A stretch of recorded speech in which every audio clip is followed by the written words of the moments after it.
everyone and welcome back to Learning Peak channel. So today we are going to do lecture number 13 on Indian polity and the topic is Indian Constitution यानी कि ਭਾਰਤੀ ਸੰਵਿਧਾਨ ਦਾ ਪਾर्ट 1 article 1 2 3 and 4 ਅੱਜ ਦੇ lecture ਦੇ ਵਿੱਚ ਆਪਾਂ ਬਹੁਤ ਡਿਸਕ੍ਰਿਪਟਿਵ ਵੇ ਨਾਲ ਪੜਾਂਗੇ। ਜੇ ਤੁਸੀਂ ਭਾਰਤੀ ਸੰਵਿਧਾਨ ਦੇ ਬੇਸਿਕ ਫੀਚਰਸ ਦੇ ਰਿਗਾਰਡਿੰਗ ਕੋਈ ਵੀ ਇਨਫੋਰਮੇਸ਼ਨ ਚਾਹੁੰਦੇ ਹੋ ਤਾਂ ਤੁਸੀਂ ਮੇਰੀ ਲਾਸਟ ਵੀਡੀਓ ਲੈਕਚਰ ਨੂੰ ਦੇਖ ਸਕਦੇ ਹੋ। ਪਲੇਲਿਸਟ 'ਚ ਜਾ ਕੇ ਤੁਹਾਨੂੰ ਉਹ ਲੈਕਚਰ ਬਹੁਤ ਹੀ ਆਸਾਨੀ ਨਾਲ ਅਸੈਸ ਹੋ ਜਾਵੇਗਾ। ਤੇ ਚਲੋ ਸ਼ੁਰੂ ਕਰਦੇ ਹਾਂ ਅੱਜ ਦਾ ਟੌਪਿਕ। ਅੱਜ ਦਾ ਟੌਪਿਕ ਸ਼ੁਰੂ ਕਰਨ ਤੋਂ ਪਹਿਲਾਂ ਮੈਂ ਤੁਹਾਨੂੰ ਥੋੜੀ ਜਿਹੀ ਇਨਫੋਰਮੇਸ਼ਨ ਰਿਗਾਰਡਿੰਗ ਇੰਡੀਅਨ ਕਨਸਟੀਟਿਊਸ਼ਨ ਦੇਣਾ ਚਾਹੁੰਦੀ ਹਾਂ, ਉਹਦੇ ਬੇਸਿਕ ਫੀਚਰਸ ਬਾਰੇ, ਤਾਂ ਕਿ ਤੁਸੀਂ ਬਹੁਤ ਆਸਾਨੀ ਨਾਲ ਅੱਜ ਦੇ ਲੈਕਚਰ ਨੂੰ ਸਿੰਕ ਇਨ ਕਰ ਸਕੋ। ਚਲੋ ਸ਼ੁਰੂ ਕਰਦੇ ਹਾਂ ਅੱਜ ਦਾ ਟੌਪਿਕ। ਭਾਰਤੀ ਸੰਵਿਧਾਨ ਭਾਰਤ ਦਾ ਸਭ ਤੋਂ ਸੁਪਰੀਮ ਲਾਅ ਹੈ, ਯਾਨੀ ਕਿ ਇਸ ਤੋਂ ਉੱਪਰ ਕੋਈ ਵੀ ਕਾਨੂੰਨ ਭਾਰਤ ਦੇ ਵਿੱਚ ਨਹੀਂ ਹੈ। ਭਾਰਤ ਦਾ ਸੰਵਿਧਾਨ ਜਿਹੜਾ ਹੈ ਉਹ ਇੱਕ ਇਹੋ ਜਿਹਾ ਡਾਕੂਮੈਂਟ ਹੈ ਜੋ ਇੱਕ ਫਰੇਮਵਰਕ ਤਿਆਰ ਕਰਦਾ, ਡੀਮਾਰਕ ਕਰਦਾ ਹੈ ਕਿ ਭਾਰਤ ਦੇ ਵਿੱਚ ਜਿਹੜੇ ਪੋਲੀਟੀਕਲ ਕੋਡਸ ਨੇ ਉਹ ਕਿਵੇਂ ਹੋਣਗੇ। ਆਪਣੀ ਭਾਰਤ ਦੀ ਜਿਹੜੀ ਲੈਜਿਸਲੇਚਰ ਬੋਡੀ ਹੈ, ਐਗਜ਼ੀਕਿਊਟਿਵ ਬੋਡੀ ਹੈ, ਜਾਂ ਕਹਿ ਲਓ ਜਿਹੜੀ ਆਪਣੀ ਜੁਡੀਸ਼ੀਅਲ ਸਟਰਕਚਰ ਹੈ ਉਹ ਕਿਸ ਪ੍ਰਕਾਰ ਦਾ ਹੋਊਗਾ, ਉਹਨਾਂ ਦੀ ਕਿਆ ਪਾਵਰਸ ਹੋਣਗੀਆਂ, ਉਹਨਾਂ ਦੀ ਕਿਆ ਬਣਤਰ ਹੋਊਗੀ, ਕਿਸ ਵਿਧੀ ਦੇ ਵਿੱਚ ਉਹ ਆਪਣਾ ਜਿਹੜਾ ਕੰਮ ਹੈ ਉਹਨੂੰ ਪੂਰਾ ਕਰਨਗੇ। ਭਾਰਤ ਦੇ ਜਿਹੜੇ ਸਿਟੀਜ਼ਨਸ ਨੇ ਉਹਨਾਂ ਦੇ ਕਿਆ ਫੰਡਾਮੈਂਟਲ ਰਾਈਟਸ ਹੋਣਗੇ, ਕਿਆ ਫੰਡਾਮੈਂਟਲ ਡਿਊਟੀਜ਼ ਹੋਣਗੀਆਂ ਉਹਨਾਂ ਦੀਆਂ। ਭਾਰਤ ਦੀਆਂ ਜਿਹੜੀਆਂ ਸਟੇਟ ਗਵਰਨਮੈਂਟਸ ਨੇ ਉਹ ਕਿਵੇਂ ਕੰਮ ਕਰਨਗੀਆਂ, ਇੰਸਟੀਟਿਊਸ਼ਨਸ ਕਿਵੇਂ ਕੰਮ ਕਰਨਗੇ, ਕਿਵੇਂ ਹਰ ਚੀਜ਼ ਦਾ ਕਿਆ ਸਟਰਕਚਰ ਹੈ, ਕਿਆ ਸੈਟਅਪ ਹੈ, ਉਹ ਸਭ ਕੁਝ ਆਪਾਂ ਨੂੰ ਇੱਕ ਬਹੁਤ ਹੀ ਵਰਣਨਾਤਮਕ ਤਰੀਕੇ ਨਾਲ ਭਾਰਤ ਦੇ ਸੰਵਿਧਾਨ ਦੇ ਵਿੱਚ ਬਹੁਤ ਹੀ ਫਲੋ ਨਾਲ ਲਿਖਿਆ ਹੋਇਆ ਮਿਲਦਾ ਹੈ। ਭਾਰਤ ਦਾ ਜਿਹੜਾ ਸੰਵਿਧਾਨ ਹੈ ਉਹ ਵਿਸ਼ਵ ਵਿੱਚ ਲਿਖਿਆ ਗਿਆ ਸਭ ਤੋਂ ਲੰਬਾ ਸੰਵਿਧਾਨ ਹੈ। ਕਿਸੇ ਵੀ ਹੋਰ ਕੰਟਰੀ ਦਾ ਜਾਂ ਨੇਸ਼ਨ ਦਾ ਇਸ ਤੋਂ ਲੰਬਾ ਰਿਟਨ ਕਨਸਟੀਟਿਊਸ਼ਨ ਨਹੀਂ ਮਿਲਦਾ। ਅੱਗੇ ਗੱਲ ਕਰਦੇ ਹਾਂ, ਭਾਰਤ ਦਾ ਜਿਹੜਾ ਅੰਦਰ ਸੁਪਰੀਮੇਸੀ ਹੈ ਉਹ ਕਨਸਟੀਟਿਊਸ਼ਨਲ ਸੁਪਰੀਮੇਸੀ ਹੈ, ਨਾ ਕਿ ਪਾਰਲੀਮੈਂਟਰੀ ਸੁਪਰੀਮੇਸੀ। ਹੁਣ ਇਸ ਕਨਸੈਪਟ ਨੂੰ ਕਲੀਅਰ ਕਰਨ ਲਈ ਮੈਂ ਤੁਹਾਨੂੰ ਦੱਸਣਾ ਚਾਹੁੰਦੀ ਹਾਂ ਕਿ ਭਾਰਤ ਦੇ ਸੰਵਿਧਾਨ ਨੂੰ ਬਣਾਉਣ ਲਈ ਸਭ ਤੋਂ ਪਹਿਲਾਂ ਤਾਂ ਕਨਸਟੀਟਿਊਸ਼ਨਲ ਅਸੈਂਬਲੀ ਦਾ ਗਠਨ ਕੀਤਾ ਗਿਆ, ਯਾਨੀ ਜਿਹਨੂੰ ਆਪਾਂ ਕਹਿੰਦੇ ਹਾਂ ਸੰਵਿਧਾਨ ਸਭਾ। ਸੰਵਿਧਾਨ ਸਭਾ ਨੇ ਭਾਰਤ ਦੇ ਸੰਵਿਧਾਨ ਦੇ ਵਿੱਚ ਲਿਖਿਆ ਕਿ ਭਾਰਤ ਦੀ ਜਿਹੜੀ ਸੰਸਦ ਹੈ ਉਹ ਕਿਵੇਂ ਦੀ ਹੋਊਗੀ, ਉਹਨਾਂ ਦੇ ਕਿੰਨੇ ਮੈਂਬਰ ਹੋਣਗੇ, ਕਿੰਨੇ ਹਾਊਸਿਸ ਹੋਣਗੇ, ਉਹਨਾਂ ਦੇ ਕਿਆ ਫੰਕਸ਼ਨਸ ਹੋਣਗੇ, ਉਹ ਪਹਿਲਾਂ ਸੰਵਿਧਾਨ ਦੇ ਵਿੱਚ ਲਿਖਿਆ। ਫਿਰ ਉਸ ਤੋਂ ਬਾਅਦ ਜਿਹੜੀ ਆਪਣੀ ਪਾਰਲੀਮੈਂਟ ਯਾਨੀ ਕਿ ਸੰਸਦ ਹੈ ਉਹ ਹੋਂਦ ਵਿੱਚ ਆਈ। ਇਸ ਲਈ ਆਪਾਂ ਕਹਿੰਦੇ ਆ ਕਿ ਭਾਰਤ ਦੇ ਵਿੱਚ ਕਨਸਟੀਟਿਊਸ਼ਨਲ ਸੁਪਰੀਮੇਸੀ ਹੈ, ਨਾ ਕਿ ਪਾਰਲੀਮੈਂਟਰੀ ਸੁਪਰੀਮੇਸੀ। ਇਹ ਬਹੁਤ ਇੰਪੋਰਟੈਂਟ ਕੁਐਸਚਨ ਹੈ। Try to clear this concept ਕਿ ਭਾਰਤ ਦੇ ਵਿੱਚ ਜਿਹੜੀ ਹੈ ਕਨਸਟੀਟਿਊਸ਼ਨਲ ਸੁਪਰੀਮੇਸੀ ਹੈ, ਨਾ ਕਿ parliamentary supremacy. On the other hand ਆਪਾਂ ਦੇਖੀਏ ਤਾਂ ਜਿਹੜਾ ਇੰਗਲੈਂਡ ਹੈ ਉਹਦੇ ਵਿੱਚ ਪਾਰਲੀਮੈਂਟਰੀ ਸੁਪਰੀਮੇਸੀ ਹੈ। ਕਨਸਟੀਟਿਊਸ਼ਨਲ ਜਿਹੜਾ ਹੈ ਉਹ ਇੱਕ ਸਟੈਪ ਨੀਚੇ ਆਉਂਦਾ ਹੈ ਪਾਰਲੀਮੈਂਟ ਤੋਂ, ਕਿਉਂਕਿ ਉੱਥੇ ਦੀ ਪਾਰਲੀਮੈਂਟ ਨੇ ਕਨਸਟੀਟਿਊਸ਼ਨ ਬਣਾਇਆ ਹੈ। ਪਰ ਜਿਵੇਂ ਕਿ ਮੈਂ ਤੁਹਾਨੂੰ ਹੁਣੀ ਦੱਸਿਆ ਹੈ ਕਿ ਭਾਰਤ ਦੇ ਵਿੱਚ ਕਨਸਟੀਟਿਊਸ਼ਨ ਨੇ ਪਾਰਲੀਮੈਂਟ ਦਾ ਗਠਨ ਕੀਤਾ ਹੈ। ਇਸ ਲਈ ਆਪਾਂ ਕਹਿੰਦੇ ਹਾਂ ਕਿ ਭਾਰਤ ਦੇ ਵਿੱਚ ਜਿਹੜੀ ਸੁਪਰੀਮੇਸੀ ਹੈ ਕਨਸਟੀਟਿਊਸ਼ਨ ਦੀ ਹੈ। ਐਂਡ ਦ ਟੈਕਨੀਕਲ ਟਰਮ ਜਿਹੜੀ ਆਪਾਂ ਯੂਜ਼ ਕਰਾਂਗੇ ਉਹ ਕਰਾਂਗੇ constitutional supremacy exist in India, not parliamentary supremacy. I hope this concept is clear now. ਤੇ ਅੱਗੇ ਚੱਲਦੇ ਹਾਂ। ਭਾਰਤ ਦਾ ਜਿਹੜਾ ਸੰਵਿਧਾਨ ਹੈ ਉਹ 26 ਨਵੰਬਰ 1949 ਨੂੰ ਅਡਾਪਟ ਕੀਤਾ ਗਿਆ ਸੀ। ਤੇ ਜਿਹੜਾ ਆਪਣਾ ਭਾਰਤ ਦਾ ਸੰਵਿਧਾਨ ਹੈ ਇਹ ਕਮੈਂਸ ਹੋਇਆ ਸੀ, ਯਾਨੀ ਇਫੈਕਟ 'ਚ ਆਇਆ ਸੀਗਾ 26 ਜਨਵਰੀ 1950 ਦੇ ਵਿੱਚ। ਤੇ ਭਾਰਤ ਦੇ ਸੰਵਿਧਾਨ ਨੇ ਰਿਪਲੇਸ ਕੀਤਾ ਸੀ ਗਵਰਨਮੈਂਟ ਆਫ ਇੰਡੀਆ ਐਕਟ 1935 ਨੂੰ। ਇਹ ਕੁਐਸਚਨ ਵੀ ਬਹੁਤ ਇੰਪੋਰਟੈਂਟ ਬਣਦਾ ਹੈ ਕਿ ਭਾਰਤ ਦੇ ਸੰਵਿਧਾਨ ਨੇ ਕਿਸ ਐਕਟ ਨੂੰ ਰਿਪਲੇਸ ਕੀਤਾ ਸੀ। ਭਾਰਤ ਦੇ ਸੰਵਿਧਾਨ ਨੇ ਗਵਰਨਮੈਂਟ ਆਫ ਇੰਡੀਆ ਐਕਟ 1935 ਨੂੰ ਰਿਪਲੇਸ ਕੀਤਾ ਸੀ। ਕਦੋਂ ਕੀਤਾ ਸੀ ਰਿਪਲੇਸ? 26 ਜਨਵਰੀ 1950 ਨੂੰ, ਜਿਸ ਦਿਨ ਆਪਾਂ ਆਪਣਾ ਗਣਤੰਤਰ ਦਿਵਸ ਬਣਾਉਂਦੇ ਹਾਂ, ਯਾਨੀ ਕਿ ਰਿਪਬਲਿਕ ਡੇ। ਹੁਣ ਆਪਾਂ ਇਹ ਕਿਉਂ ਕਹਿੰਦੇ ਹਾਂ ਕਿ ਭਾਰਤ ਇੱਕ ਰਿਪਬਲਿਕ ਨੇਸ਼ਨ ਹੈ? ਰਿਪਬਲਿਕ ਨੇਸ਼ਨ ਦਾ ਮਤਲਬ ਇਹ ਹੈ ਕਿ ਭਾਰਤ ਦਾ ਜਿਹੜਾ ਲੀਡਰ ਹੈ, ਹੈਡ ਹੈ, ਉਹ ਆਪਾਂ ਇਲੈਕਟ ਕਰਦੇ ਹਾਂ, ਉਹ ਜਨਤਾ ਦੁਆਰਾ ਚੁਣਿਆ ਜਾਂਦਾ ਹੈ। ਤੇ ਸਭ ਤੋਂ ਪਹਿਲਾਂ ਜਿਹੜਾ ਆਪਣਾ ਇਲੈਕਟਡ ਹੈਡ ਸੀ ਉਹ ਸੀ ਡਾਕਟਰ ਰਾਜਿੰਦਰ ਪ੍ਰਸਾਦ। ਇਹਨਾਂ ਨੂੰ ਕਨਸਟੀਟਿਊਸ਼ਨਲ ਅਸੈਂਬਲੀ ਨੇ ਇਲੈਕਟ ਕੀਤਾ ਸੀ। ਕਦੋਂ ਕੀਤਾ ਸੀ? 26 ਜਨਵਰੀ 1950 ਦੇ ਵਿੱਚ। ਤੇ ਇਹ ਆਖਰੀ ਕੰਮ ਸੀ ਜਿਹੜਾ ਆਪਣਾ ਕਨਸਟੀਟਿਊਸ਼ਨਲ ਅਸੈਂਬਲੀ ਨੇ ਕੀਤਾ ਸੀ। ਉਸ ਤੋਂ ਬਾਅਦ ਆਪਣੀ ਕਨਸਟੀਟਿਊਸ਼ਨਲ ਅਸੈਂਬਲੀ ਹੈ ਜਿਹੜੀ ਡਿਸੋਲਵ ਹੋ ਗਈ ਸੀ, ਯਾਨੀ ਖਤਮ ਹੋ ਗਈ ਸੀ।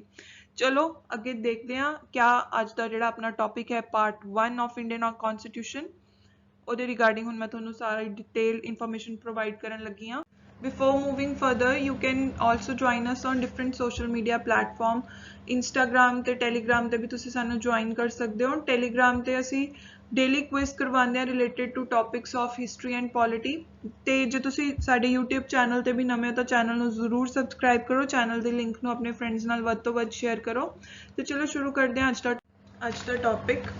सब तो पहले तो जो आप संविधान खोलते हैं तो पहला पेज जिहड़ा हुंदा है वो हुंदा है प्रीएम्बल यानी उद्देशिका दा। उस तो बाद आंदा है कंटेंट यानी ओवरव्यू आपां नूं मिलता है कि भारत के संविधान दे विच आपां की पढ़न वाले हैं या किस चीज़ की आपां नूं इन्फॉर्मेशन मिलूगी। इस कंटेंट दे विच 4 सब डिवीजनस ने। पहली डिवीजन आपां नूं दसदी है पार्ट्स के रिगार्डिंग कि भारत के संविधान दे विच किन्ने पार्ट ने और हर पार्ट दे विच किन्ने आर्टिकल ने और ये आर्टिकल किस एरिया दे विच डील करते हैं या किस एरिया की इन्फॉर्मेशन आपां नूं प्रोवाइड करनगे। ये सब कुछ आपां नूं कंटेंट दे विच मिलता है। जिवें कि अज आपां करन जा रहे हैं पार्ट 1 के अंडर आएंगे 4 आर्टिकल और ये 4 आर्टिकल जिहड़े ने ये किस एरिया के बारे डील करते हैं, ये आपां नूं इन्फॉर्मेशन प्रोवाइड करवाएंगे। The union and its territory यानी कि भारत के संघ और उसके राज्य बारे कोई भी इन्फॉर्मेशन चाहिए है तो आप भारत के संविधान का पार्ट 1 देखांगे। पार्ट 1 के अंदर 4 आर्टिकल ने वो देखांगे तो आपां नूं सारी information regarding the union and its territory मिल जूगी। इसी प्रकार कुछ 25 पार्ट ने अपने भारत के संविधान दे विच ते कुल 470 आर्टिकल ने, 12 शेड्यूल्स ने, 5 पेंडिसेस ने ते एक प्रीएम्बल है। ये पूरा स्ट्रक्चर है अपने भारत के संविधान का। अगे देखते हैं, अगे गल करते हैं फोर्थ जिहड़ा पार्ट है अपने भारत के संविधान का वो है शेड्यूल्स यानी कि भारत के जिहड़े संविधान दी अनुसूचियां ने। सब तो पहला तो आपां गल करते हैं कि अनुसूची की हुंदी है। अनुसूची एक एक्सट्रा इन्फॉर्मेशन है या कह लो एक्सट्रा डिस्क्रिप्शन है जो आपां नूं हर आर्टिकल दे विच जिन्नियां भी तब्दीलियां आ रही ने उन्हां दे रिगार्डिंग इन्फॉर्मेशन प्रोवाइड करता है।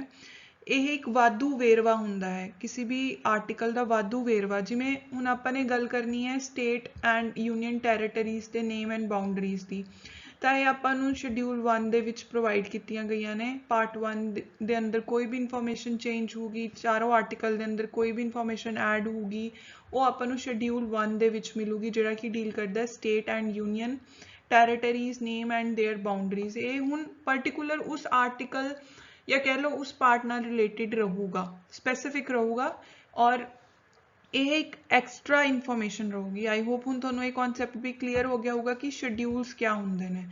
अगे देखते हैं हुण अज दा टॉपिक, अज दा पार्ट 1 कर रहे हैं आपां भारत के संविधान का यूनियन एंड इट्स टैरेटरी यानी कि संघ अते इसके प्रदेश। ये कुछ अपना भारत का पॉलिटिकल स्ट्रक्चर है, ये अपनियां बाउंड्रीज ने, टैरेटरी जो अपनी भारत की कित्थे तक है, ये सारा कुछ आपां नूं जिहड़ा है ये आर्टिकल 1 तो लैके 4 दे विच पार्ट 1 भारत के संविधान दे विच मिलता है। तो कोई भी चेंज होगा, कोई भी लॉ बनूगा, अंदर कोई भी भारत के राज्यों च डिवीजन होगी, कोई नवे राज्य बनाए जाएंगे, नवे राज्य ऐड करे जाएंगे, वो सारे आपां नूं शेड्यूल 1 दे विच इहदी इन्फॉर्मेशन प्रोवाइड करवाई जाऊगी। ते अगे हुण आपां पढ़न जा रहे हैं पार्ट 1 दा article 1। Article 1 describes India as that is Bharat as union of state rather than federation of state. Article 1 basically एक स्ट्रक्चरल डेफिनेशन है, उस दे विच आपां अपने देश का नाम ते उहदे प्रदेशों बारे जानकारी प्राप्त करते हैं।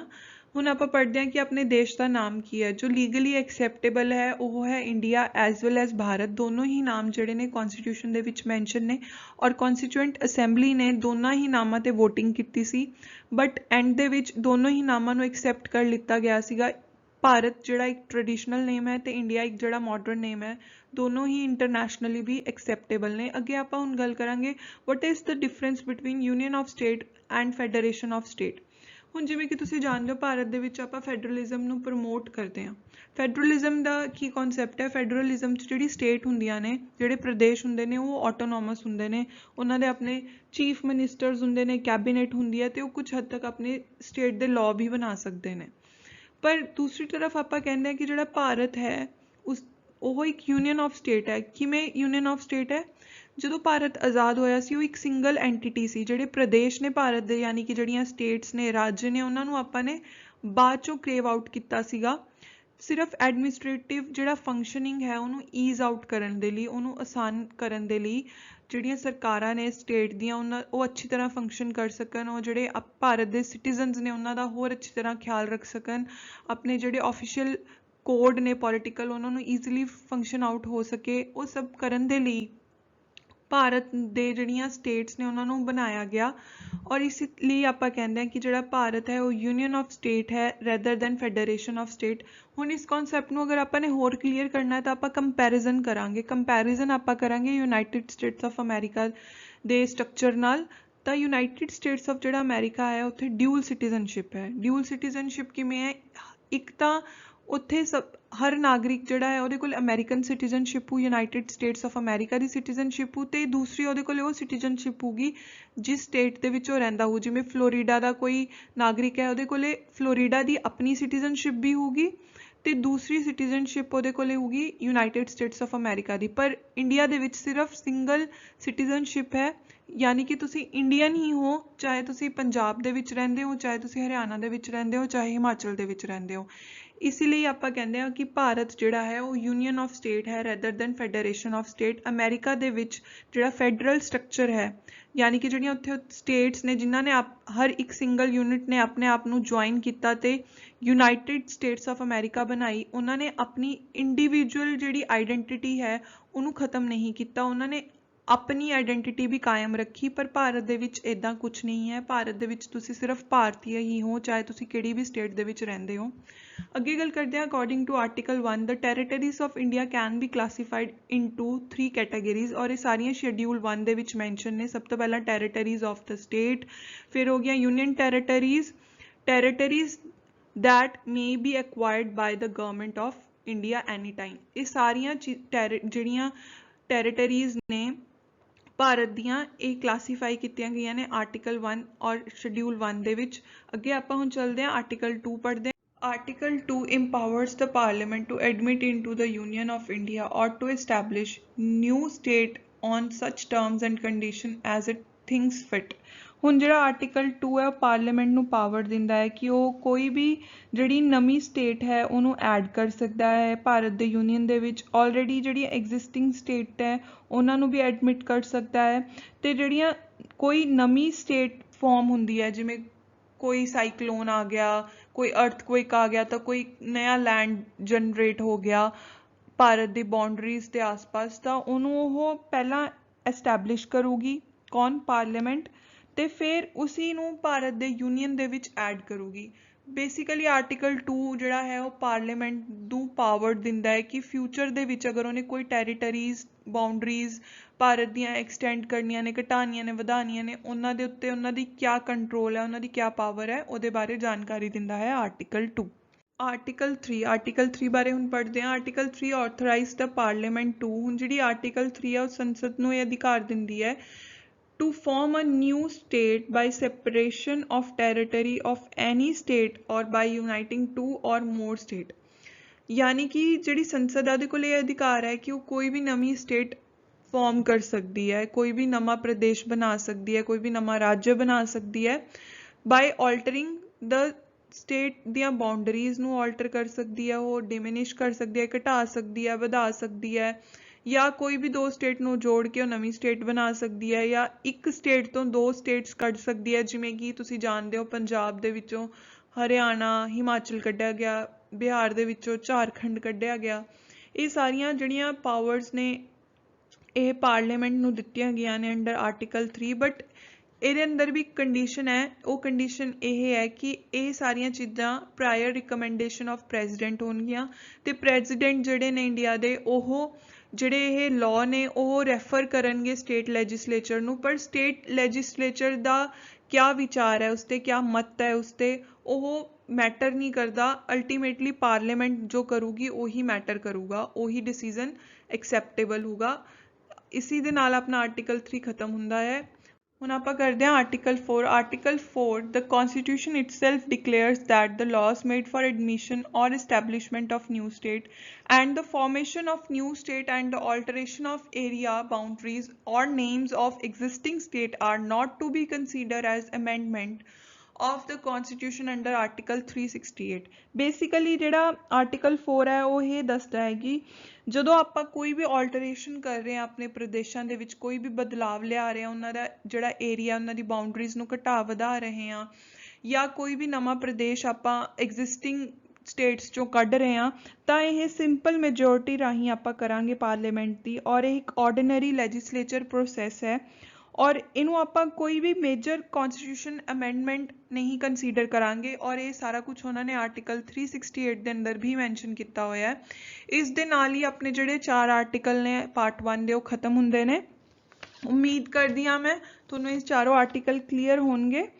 ਔਰ ਮੈਂ ਤੁਹਾਨੂੰ ਇੱਕ ਹੋਰ ਇੰਟਰਸਟਿੰਗ ਫੈਕਟ ਦੱਸ, ਜਿਹੜਾ ਉਹ ਇੰਟਰਸਟਿੰਗ ਫੈਕਟ ਹੈ ਉਹ ਇਹ ਹੈ ਕਿ ਆਰਟੀਕਲ 3 ਦੇ ਵਿੱਚ ਇਹ ਕਲੀਅਰ ਹੋ ਜਾਂਦਾ ਹੈ ਕਿ ਭਾਰਤ ਜਿਹੜਾ ਹੈ ਉਹ ਯੂਨੀਅਨ ਆਫ ਸਟੇਟ ਹੈ, ਨਾ ਕਿ ਫੈਡਰੇਸ਼ਨ ਆਫ ਸਟੇਟ। ਜਿਵੇਂ ਆਰਟੀਕਲ 1 ਦੇ ਵਿੱਚ ਇਹ ਮੈਂਸ਼ਨ ਕੀਤਾ ਹੋਇਆ ਹੈ, ਜੇ ਤੁਸੀਂ ਕੋਰਿਲੇਟ ਕਰਕੇ ਪੜ੍ਹੋ ਤਾਂ ਆਰਟੀਕਲ 3 ਦੇ ਵਿੱਚ ਇਹ ਕਲੀਅਰਲੀ ਮੈਂਸ਼ਨ ਹੈ ਕਿ ਭਾਰਤ ਦੀ ਜਿਹੜੀ ਪਾਰਲੀਮੈਂਟ ਹੈ, ਯਾਨੀ ਕਿ ਜਿਹੜੀ ਸੰਸਦ ਹੈ, ਉਹ ਭਾਰਤ ਦੇ ਜਿਹੜੇ ਪ੍ਰਦੇਸ਼ ਨੇ, ਜਿਹੜੇ ਆਪਣੀਆਂ ਸਟੇਟਸ ਨੇ, ਉਹਨਾਂ ਦੇ ਨਾਮ ਬਦਲ ਸਕਦੀ ਹੈ, ਉਹਨਾਂ ਦਾ ਏਰੀਆ ਇਨਕਰੀਜ਼ ਔਰ ਡਿਕਰੀਜ਼ ਕਰ ਸਕਦੀ ਹੈ, ਬਾਉਂਡਰੀਜ਼ ਨੂੰ ਆਲਟਰ ਕਰ ਸਕਦੀ ਹੈ, 21 ਸਟੇਟ ਤੋਂ ਡਿਵਾਈਡ ਕਰਕੇ ਇੱਕ ਨਵੀਂ ਸਟੇਟ ਫਾਰਮ ਕਰ ਸਕਦੀ ਹੈ, ਜਿਵੇਂ ਬਿਹਾਰ ਤੋਂ ਝਾਰਖੰਡ ਕੱਢਿਆ, ਪੰਜਾਬ ਤੋਂ ਹਰਿਆਣਾ ਔਰ ਹਿਮਾਚਲ ਕੱਢਿਆ।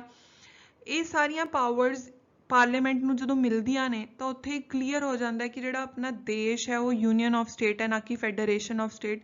ਕਿਉਂਕਿ ਜਦੋਂ ਫੈਡਰੇਸ਼ਨ ਆਫ ਸਟੇਟ ਵਾਲਾ ਕਨਸੈਪਟ ਹੁੰਦਾ ਹੈ ਇੰਟਰੋਡਿਊਸ ਕਿਸੇ ਵੀ ਸਟਰਕਚਰ ਦੇ ਵਿੱਚ ਕੰਟਰੀ ਦੇ, ਤਾਂ ਉਸ ਦੇ ਵਿੱਚ ਜਿਹੜੀਆਂ ਉਹਦੀਆਂ ਬਾਉਂਡਰੀਜ਼ ਹੁੰਦੀਆਂ ਨੇ ਸਟੇਟ ਦੀਆਂ, ਉਹ ਆਲਟਰ ਨਹੀਂ ਹੁੰਦੀਆਂ, ਨਾ ਨਾਮ ਬਦਲੇ ਜਾ ਸਕਦੇ ਆ ਬਾਈ the parliament of that country. ਜਿਵੇਂ ਕਿ ਯੂਨਾਈਟਿਡ ਸਟੇਟਸ ਆਫ ਅਮਰੀਕਾ ਦੇ ਵਿੱਚ ਫਲੋਰੀਡਾ ਦੀ ਜਿਹੜੀ ਬਾਉਂਡਰੀਜ਼ ਹੈ ਉਹ ਪਾਰਲੀਮੈਂਟ ਬਦਲ ਨਹੀਂ ਸਕਦੀ, ਨਾ ਪਾਰਲੀਮੈਂਟ ਕੋਲੇ ਇਹ ਕੰਟਰੋਲ ਹੈ, ਨਾ ਉਹਨਾਂ ਕੋਲ ਇਹ ਅਥਾਰਟੀ ਹੈ। ਇਸੇ ਦੇ ਨਾਲ ਅੱਜ ਦਾ ਲੈਕਚਰ ਆਪਾਂ ਖਤਮ ਕਰਦੇ ਹਾਂ। ਆਈ ਹੋਪ ਸਾਰੇ concept related to article 1 to 4 part 1 of Indian constitution ਤੁਹਾਡੇ ਕਲੀਅਰ ਹੋ ਗਏ ਹੋਣਗੇ। ਤੇ ਮਿਲਦੇ ਆਪਾਂ ਜਲਦੀ ਅਗਲੀ ਵੀਡੀਓ ਦੇ ਵਿੱਚ। ਜੇ ਤੁਹਾਨੂੰ ਅੱਜ ਦਾ ਸੈਸ਼ਨ ਫਰੂਟਫੁਲ ਲੱਗਿਆ ਤਾਂ ਚੈਨਲ ਨੂੰ ਸਬਸਕ੍ਰਾਈਬ ਕਰੋ ਤੇ ਵੀਡੀਓ ਨੂੰ ਲਾਈਕ ਤੇ ਸ਼ੇਅਰ ਕਰੋ। Thank you so much.